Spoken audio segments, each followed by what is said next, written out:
007. Do you know anything about coherence? Coherence? The state of cohering? Not a state you're in, obviously. What's happened to your suit? I lost it on a mission. Must have been a hard one. Well, you only did where you're going next. Let's look as scruffy as possible, in fact.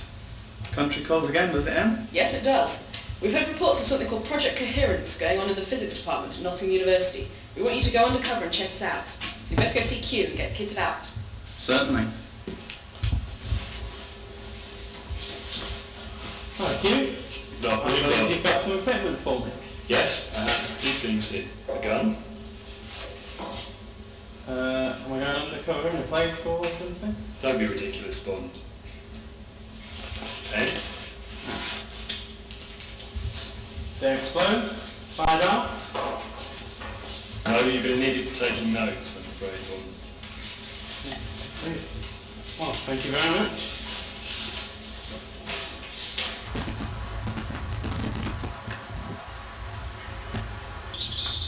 Hello, I'm R007. I haven't heard of any R's in the department before. Oh, there's plenty of us in about in the department these days. I see. Well, what do you want? I'm on an important mission. I have some information that is vital to that mission. Study this carefully. You will recall that when two waves meet, they will interfere with one another. This is a basic property of wave nature. When the two waves are in phase, that is to say that their respective maxima and minima lie in the same location in space, they will interfere constructively. This means that a wave will be produced with the same frequency as the original wave, but that has amplitude which is the sum of the amplitudes of the original waves. If the waves are in antiphase, when the maxima of one wave lies at the same position as the minima of another, then they will interfere destructively. The wave they produce will have an amplitude which is the difference between the original amplitudes. If the phase difference is anything other than 0 or pi radians, then a wave will be produced with an amplitude somewhere in between. Phase is therefore a critical factor in determining how waves behave.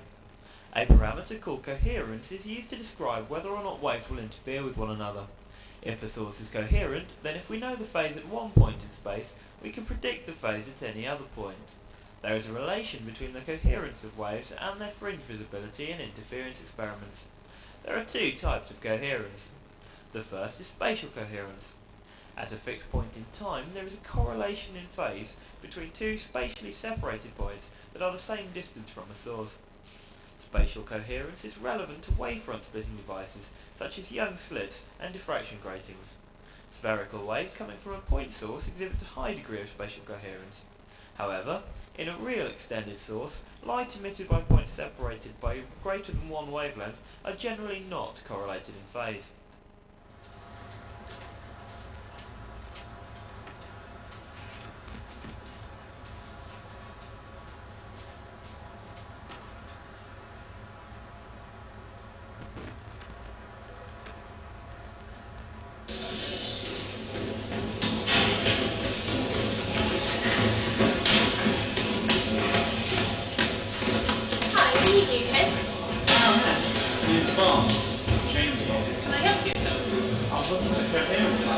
I think they're there. But students aren't allowed them. Really?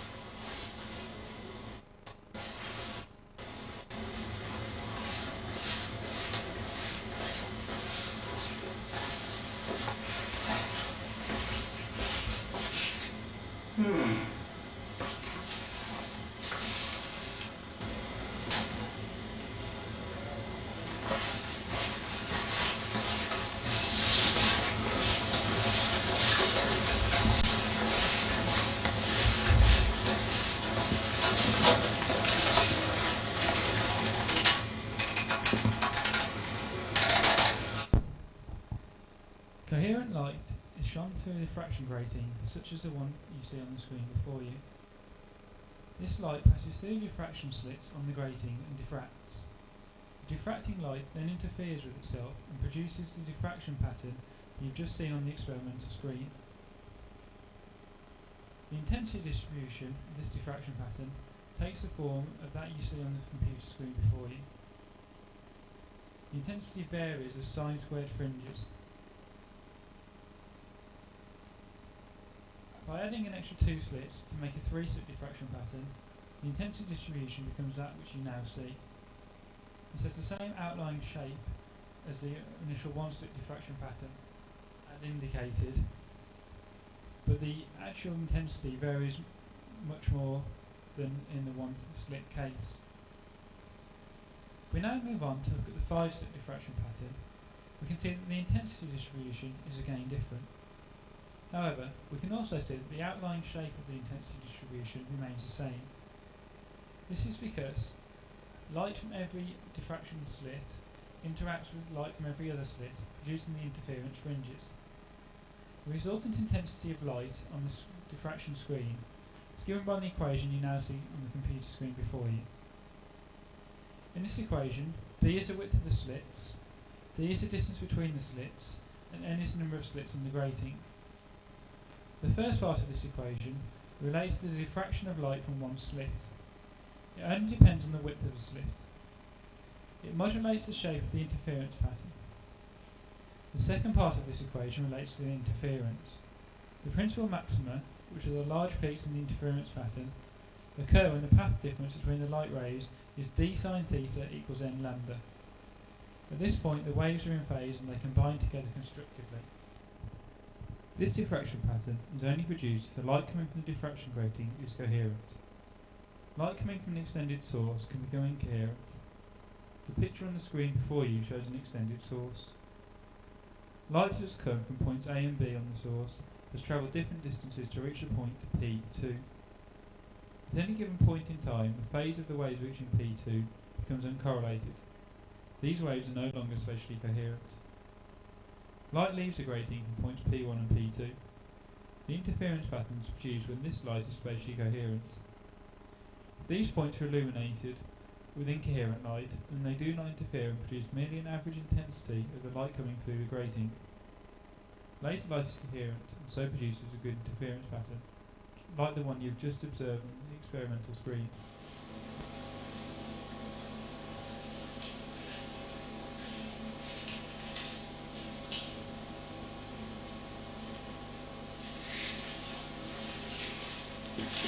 Well, hello, Dr. Guy. What are you doing here?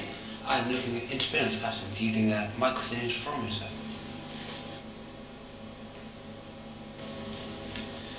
Okay, so how does this work? Are you sure you should be here? I am, yes, and I believe I have my authorization right here.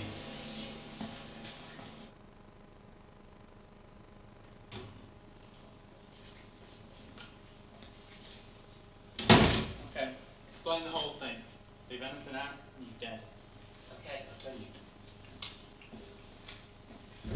An important factor in it is temporal coherence. When you think of light, you think of a sinusoidal wave. Our real sources don't do this as they change over a period of time. Laser light has a long temporal coherence time, and this is why we use it.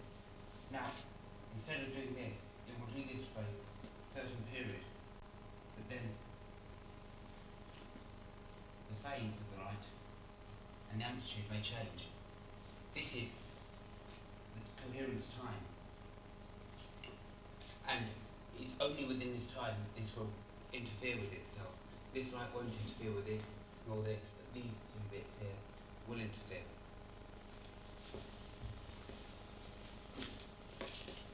What we did was we put the light in and reflected it off a piece of glass.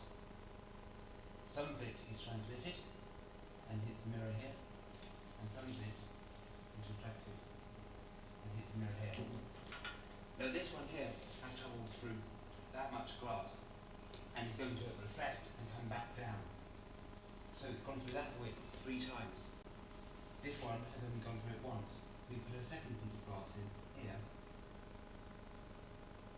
so that the path length through the glass is exactly the same. Now this mirror here can be moved, and and thus you can change the different path lengths. This light will travel there and like that, and this will do that. So if we call this A,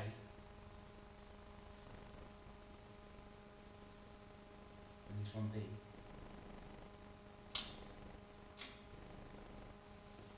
the path difference will be twice A minus twice B. Now it's this which will cause the interference. Because if the light comes from a single source and we split it up at a phase like that, and so along this one it will do one thing, the other one it's got a slightly further path length to travel, so it will come in at a slightly different phase, and this will cause minima or maxima to appear when you add these up on the screen down here. Where temporal coherence comes into this is that when this point here has travelled through down here and back to here to interfere, there's a longer path for it to travel here and here. And so it's actually a different point that has reached there. That point must have left earlier in order to reach there at the same time. Now, as I've said, they have to be coherent, and so therefore within coherence time for this to actually happen. So this, the time between these 2 points here, t must be less than the coherence time.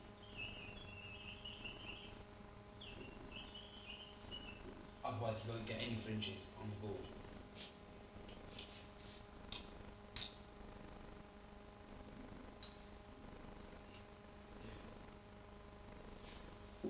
Well, that was very useful, but I don't quite understand this page.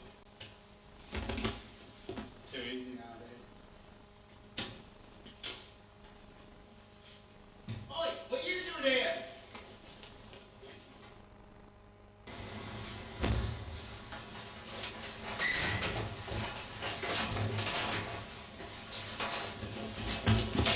Mr. Bond, take a seat.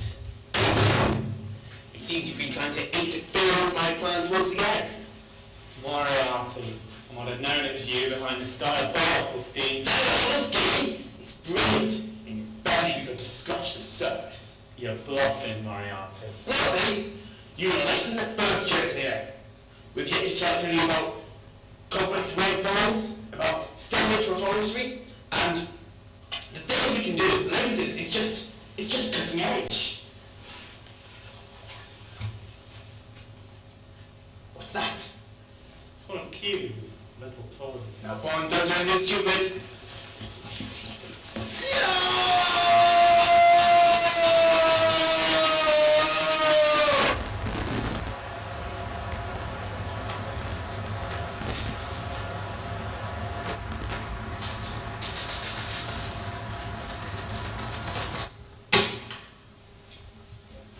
Ah, Commander Bond, take your seat. Hello, 007. What have you got for us? It's not good. Not good at all. The main points about Project Coherence are that two waves with the same frequency and constant phase difference are said to be coherent. In fact, there are two main types of coherence: spatial coherence and temporal coherence. This all sounds a bit far-fetched, Bond. Not so. In fact, coherence phenomena is already infringed on our everyday lives. Things like holograms, speakers driven by the same signal and amplifier are examples of this. God, no. It's true, and there's more. You can produce interference patterns with coherence and lasers, and these have applications throughout physics. Worry. But how did you escape? Now, here's the old exploding pen trick. Tell me. But what do we do about Moriarty? What do you think, 007? There's only one option open to us. Take him out. This is General Supreme at High Commander Bob. We are going for Project Waterfall.